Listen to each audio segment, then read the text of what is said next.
मनुष्य विपत्ति में कैसे फंसता है। नंबर 2, कौन सा गुण मनुष्य को धनवान बनाता है। तो दोस्तों, वीडियो शुरू करने से पहले मेरा आप सभी से अनुरोध है, यदि आपने अभी तक हमारा चैनल सब्सक्राइब नहीं किया है तो प्लीज़ आप हमारे चैनल को अभी सब्सक्राइब कर लें, क्योंकि आपका एक सब्सक्राइब हमारे लिए बहुत ही महत्व रखता है। देखिए दोस्तों, एक बार भगवान शिव माता पार्वती के साथ में भ्रमण कर रहे थे। उसी समय पर माता पार्वती की निगाह एक दुखी एवं गरीब व्यक्ति पर पड़ती है। वो दुखी और गरीब व्यक्ति माता पार्वती और भगवान शिव की तरफ आ रहा था। दोस्तों, उस गरीब और दुखी व्यक्ति को देख करके माता पार्वती भगवान शिव से कहने लगी, प्रभु आप सबके दुख दूर करते हो, ये गरीब आ रहा है, देखो इसके तन पे कपड़े भी नहीं है, बेचारा लगता है कितने दिन से भूखा है, क्योंकि इस पर रास्ता भी नहीं चली जा रही है। मैं आपसे प्रार्थना करती हूँ कि आप इस गरीब का दुख दूर कर दो और इसे अमीर बना दो। दोस्तों, पार्वती माता की बात सुनकर के भगवान शिव कहने लगे, पार्वती इस संसार में पता नहीं कितने लोग दुखी हैं और कितने लोग सुखी हैं। जो दुखी हैं वो अपना फल भोग रहे हैं। यदि मैं इसको सुखी बनाना चाहूँ तो भी नहीं बना सकता, मैं इसको धनवान बनाना चाहूँ तो भी नहीं बना सकता। चाहे मैं इसे कितना भी धन दे दूं, लेकिन फिर भी ये धनवान नहीं होगा। दोस्तों, भगवान शिव की बात सुनकर के माता पार्वती कहने लगी, ठीक है प्रभु, आप मेरे सामने इसको धनवान बनाओ, मैं भी देखना चाहती हूँ यदि आप इसे धन दोगे तो कैसे इसका दुख दूर नहीं होगा और ये धनवान कैसे नहीं होगा।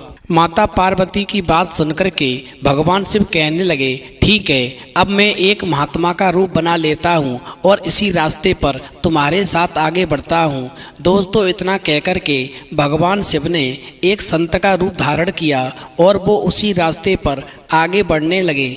आगे से वो दुखी और गरीब व्यक्ति जब भगवान शिव और पार्वती के पास में आया तो उनसे प्रणाम करके कहने लगा, महाराज मैं कई दिन से भूखा हूँ, मेरे जीवन में गरीबी लिखी हुई है, मैंने कई दिन से भोजन नहीं किया है, मेरे पास इतना पैसा नहीं है कि मैं पेट भर के भोजन कर सकूं। मेरी आपसे प्रार्थना है, मैंने सुना है जो संत की शरण में चले जाते हैं उनका बेड़ा पार हो जाता है। प्रभु मैं आपकी शरण में हूँ, आप मुझे इतना धन दे दो जो मेरा जीवन यापन ठीक से हो सके। दोस्तों, उधर माता पार्वती भगवान शिव की ओर इशारा करती हैं, प्रभु इसको धनवान बनाओ, मैं भी देखना चाहूँगी यदि आप इसे धनवान बनाओगे फिर ये धनवान कैसे नहीं होगा। दोस्तों, भगवान शिव ने उस गरीब व्यक्ति को 4 फूल दिए और कहा, तुम्हें जब भी धन की आवश्यकता हो तुम अपने हाथों में एक फूल लेना और उस फूल की पंखुड़ियों को अलग अलग कर लेना और रास्ते में एक एक पंखुड़ी गिराते जाना। जिस स्थान पर फूल की सारी पंखुड़ी समाप्त हो जाएं, उसी स्थान को खोदना, तो वहाँ पर तुम्हें ढेर सारा धन मिलेगा। और ये काम तुम पूरब दिशा से करना। तुम्हें जब भी धन की आवश्यकता हो तो सबसे पहला फूल लेकर के तुम्हें पूरब दिशा में जाना है और फिर भी मिले हुए धन से तुम्हारी इच्छा की पूर्ति ना हो, तुम्हारा मन ना भरे, तो दूसरे फूल को फिर हाथों में लेकर के उसकी पंखुड़ी अलग अलग कर लेना और पश्चिम दिशा की तरफ चले जाना और रास्ते में उस फूल की एक एक पंखुड़ी को गिराते हुए जाना। जिस स्थान पर फूल की अंतिम पंखुड़ी गिरे उस स्थान को खोदना, वहाँ पर तुम्हें ढेर सारा धन मिलेगा। और फिर भी तुम्हारा धन से मन ना भरे तो तुम तीसरे फूल को हाथों में लेना और उसकी पंखुड़ी को अलग अलग करना और फिर उत्तर दिशा की तरफ चले जाना और रास्ते में एक एक पंखुड़ी को गिराते जाना। जिस स्थान पर अंतिम पंखुड़ी गिरे उस स्थान को खोदना, वहाँ पर भी तुम्हें ढेर सारा धन मिलेगा। फिर तुम्हारी समस्या का समाधान हो जाएगा। मगर एक बात ध्यान रखना, इस प्रकार से तुम्हारे 3 फूल खर्च हो जाएंगे। अब तुम्हारे पास में 1 फूल बचेगा। मगर एक बात ध्यान रखना, तुम चौथे फूल को लेकर के कभी दक्षिण दिशा में नहीं जाना। यदि तुम कभी चौथे फूल को लेकर के दक्षिण दिशा में गए तो तुम्हें भारी नुकसान होगा और तुम्हारा जीवन बर्बाद हो सकता है, तुम्हारा जीवन दुखों में पड़ सकता है। दोस्तों इस प्रकार से भगवान शिव उस गरीब दुखी व्यक्ति को 4 फूल देकर के माता पार्वती के साथ में आगे को बढ़ जाते हैं। अब वो व्यक्ति जिसको भगवान शिव ने 4 फूल दिए थे उसने विचार किया, अब मैं पहला फूल लेकर के और पूर्व दिशा की तरफ जाता हूँ, जिससे कि मुझे कुछ धन मिल जाएगा तो मेरा जीवन यापन ठीक से हो सकेगा। अब दोस्तों ऐसा मन में विचार करके उस गरीब और दुखी व्यक्ति ने पहला फूल निकाल के अपने हाथों पे रखा और उसको तोड़ करके उसकी पंखुड़ी अलग अलग कर ली और वो पूर्व दिशा की ओर चल दिया। उसने रास्ते में एक एक पंखुड़ी को गिराना प्रारंभ किया। दोस्तों जहाँ पर उस फूल की अंतिम पंखुड़ी गिरी, उस गरीब और दुखी व्यक्ति ने जब उस स्थान को खोदा तो वहाँ पर उसे ढेर सारा खजाना मिला।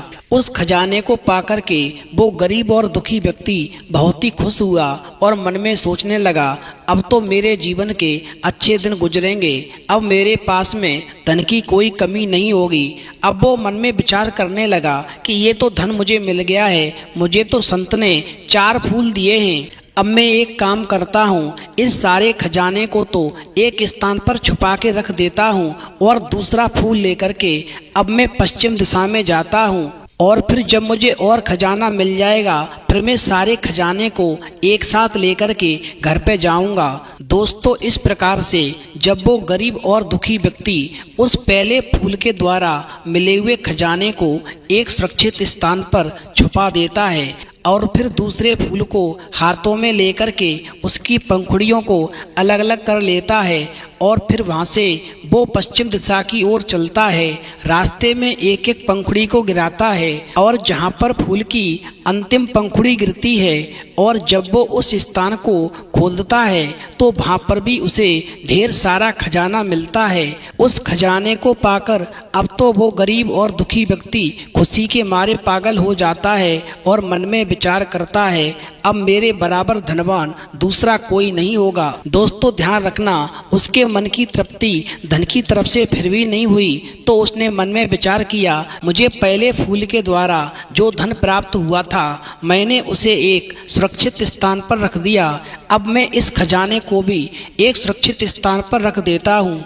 उसके बाद में अब मैं तीसरा फूल लेकर के उत्तर दिशा की तरफ जाऊंगा और मुझे वहाँ पर भी जो धन मिलेगा फिर मैं सारा धन लेकर के एक साथ घर जाऊंगा। इस प्रकार से मन में विचार करके वो गरीब और दुखी व्यक्ति उस तीसरे फूल को भी हाथ में लेकर के उसकी पंखुड़ियों को अलग अलग कर लेता है और फिर वो उत्तर दिशा की तरफ चलता है। रास्ते में एक एक पंखुड़ी को गिराता है और दोस्तों जब फूल की अंतिम पंखुड़ी जिस स्थान पर गिरती है, जब वो दुखी और गरीब व्यक्ति उस स्थान को खोदता है तो वहाँ पर भी उसे ढेर सारा धन मिलता है।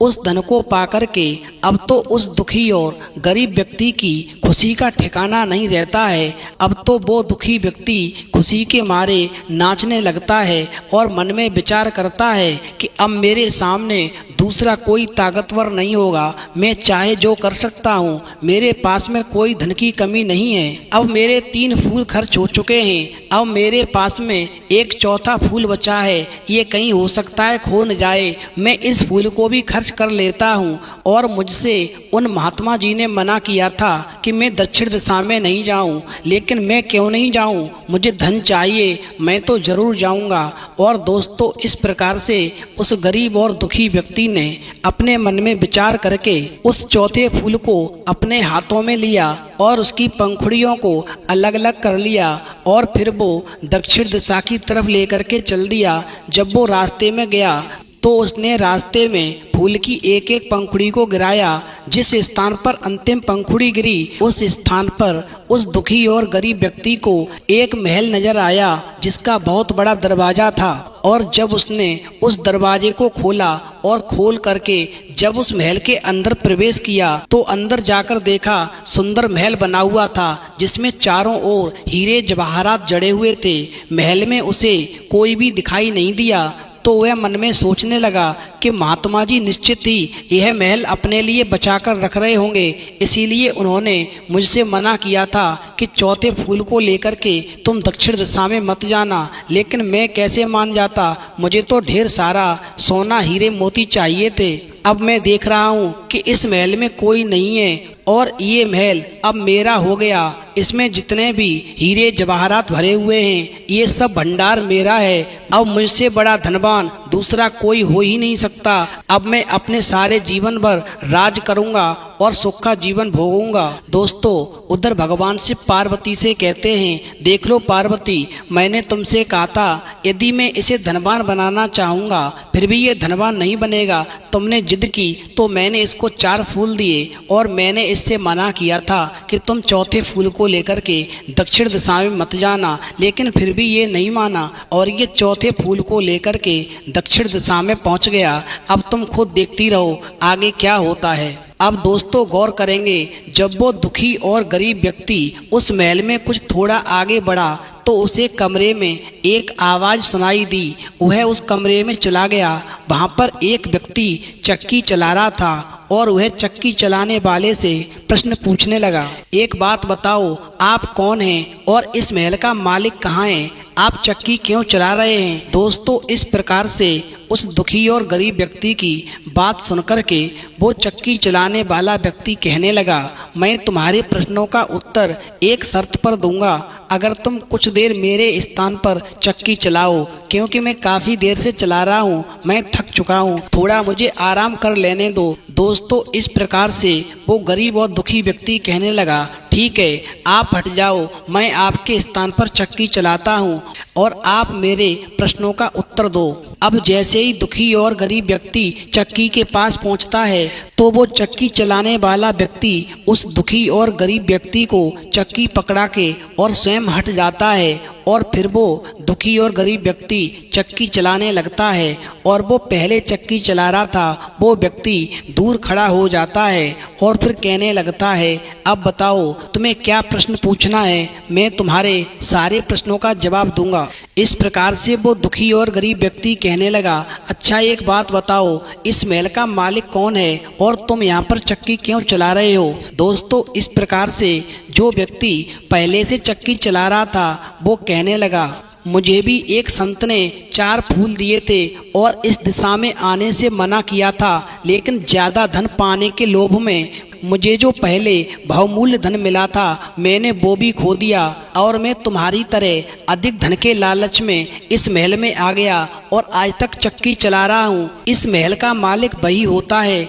जो चक्की चलाता है। जैसे ही चक्की चलना बंद होगी ये महल गिर जाएगा और तुम इसमें दब करके मर जाओगे। मुझसे पहले इस महल का मालिक कोई और लालची व्यक्ति था, फिर मैं तुम्हारी तरह संत की बात को नज़रअंदाज करके यहाँ पर आ गया। अब तुम्हारा लालच तुम्हें यहाँ पर ले आया। अब तुम्हारी और मेरी तरह कोई और लालच में जहाँ आएगा वह तुम्हारे स्थान पर चक्की चलाएगा, तभी तुम आज़ाद हो सकते हो, उससे पहले तुम आज़ाद नहीं हो सकते। और यदि तुमने धोखे में भी यहाँ से जाने की कोशिश की तो ये मकान गिर कर के नष्ट हो जाएगा और तुम इसमें दब कर के मर जाओगे। ध्यान रखना, जब तक कोई तुम्हारे स्थान पर तुम्हारी और हमारी तरह कोई लालची व्यक्ति आकर के इस चक्की को न चलाए तब तक इस चक्की को चलाना बंद मत करना। अब तो दोस्तों उस गरीब और दुखी व्यक्ति को बहुत बड़ा पछतावा होता है कि मैंने संत की बातों का अनादर किया, उनकी बातों का सम्मान नहीं किया। उधर भगवान शिव पार्वती से कहते हैं, देख लो पार्वती, इंसान अपने कर्मों का फल भोगता है। इस मृत्युलोक में मनुष्य केवल अपने पूर्व जन्म के कर्मों के आधार पर गरीब या अमीर बनता है। मैंने तुमसे पहले ही कहा था मैं इसे धनवान बनाने का प्रयास करूँगा, फिर भी ये धनवान नहीं बनेगा और मैं तुम्हारी जिद के आगे मजबूर हुआ और मैंने इसे धनवान बनाने की कोशिश की। दोस्तों भगवान शिव कहते हैं, पार्वती तुम्हारे 2 प्रश्न थे, मनुष्य विपत्ति में कैसे फंसता है और कौन सा गुण मनुष्य को धनवान बनाता है। तो दोनों प्रश्नों का उत्तर समझ लो। जो लालची प्रकार के व्यक्ति होते हैं वो ज़्यादा पाने की लालसा में अपना जो बहुमूल्य खजाना होता है उसे भी खो देते हैं और अपने जीवन को दुखों में डाल लेते हैं और फिर सारे जीवन भर इसी प्रकार से दुखना रोते रहते हैं। दोस्तों भगवान शिव कहते हैं, पार्वती इंसान को अपने जीवन में यदि धनवान बनना है तो धन बचाने का सबसे अच्छा तरीका खर्च पर नियंत्रण करना बताया गया है। जितना पैसा कमाना जरूरी है उतना ही मायने रखता है उसको बचाना। जो धन संचय करके रखते हैं उन्हें जिंदगी में कभी किसी के सामने हाथ फैलाने नहीं पड़ते। ऐसे लोग बुरी परिस्थितियों में भी अपना जीवन सामान्य तरीके से जी लेते हैं। नंबर 2, लक्ष्मी को चंचल माना गया है, इसलिए पैसे का उपयोग सही जगह और सही समय के हिसाब से करना चाहिए। जो व्यक्ति पैसे को पानी की तरह बहाता है उसे एक दिन परेशानी का सामना करना पड़ता है। जीवन में सुख समृद्धि बनाए रखने और धन की कमी से बचने के लिए व्यक्ति को अपने लक्ष्य का निर्धारण जरूर करना चाहिए। अगर लक्ष्य ही निर्धारित नहीं होगा तो वो सफलता हासिल नहीं कर पाएगा।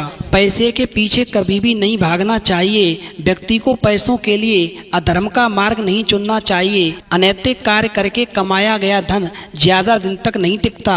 ऐसे अर्जित किए गए धन से व्यक्ति को आगे चल कर के नुकसान भुगतना पड़ता है। अंत में नंबर 4, धन व्यक्ति को सम्मान दिलाता है, इसलिए अपनी कमाई का कुछ हिस्सा दान के लिए जरूर निकालना चाहिए। इससे जरूरतमंदों को मदद मिलती है और व्यक्ति का सम्मान होता है और ऐसे घर में हमेशा लक्ष्मी जी की कृपा बनी रहती है। तो दोस्तों, इस प्रसंग से सीख मिलती है कि जीवन में कभी भी लालच नहीं करना चाहिए। जो लोग लालच करते हैं वो अपने जीवन को बर्बाद कर लेते हैं और भगवान शिव द्वारा बताई गई इन 4-5 बातों को अपने जीवन में अवश्य उतारें और अपने जीवन को खुशहाल जिएं। तो दोस्तों, यदि आपको हमारी वीडियो पसंद आई हो तो प्लीज़ आप हमारे चैनल को अभी सब्सक्राइब कर लें, क्योंकि आपका एक सब्सक्राइब हमारे लिए बहुत ही महत्व रखता है। तो दोस्तों, इस वीडियो में इतना ही। फिर मिलेंगे एक नई वीडियो में नए प्रसंग के साथ। तब तक के लिए जय श्री राधे, जय श्री कृष्णा।